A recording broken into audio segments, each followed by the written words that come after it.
नमस्कार. यशवंतराव चव्हाण मुक्त विद्यापीठाचे ज्या विद्यार्थ्यांना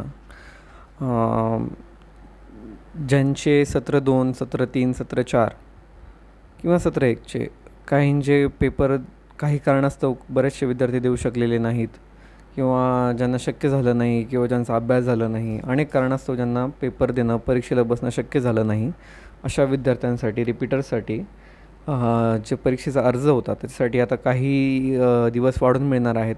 पण त्यासाठी तुम्हाला विलंब शुल्क म्हणून ₹500 द्यावे लागतील ऑनलाईन परीक्षा अर्ज सादर करताना. आणि सुधारित जी मुदत आहे ती दिनांक साधारणतः 8 तारखेपासून ते 14 तारखेपर्यंत व्हॅलिड राहील. तर ज्या ज्या विद्यार्थ्यांचे फॉर्म भरण्याचे काही कारणास्तव राहिले असतील किंवा काहींना पेपर देणं शक्य नसेल, तर त्यांनी लवकरात लवकर हे फॉर्म भरून ऑनलाईन फॉर्म भरून आपलं जे उरलेले जे काही पेपर्स असतील सेमिस्टरमधले ते पूर्ण करून घ्या, जेणेकरून लवकरात लवकर जी MAची डिग्री आहे ती आपल्याजवळ मिळेल. धन्यवाद.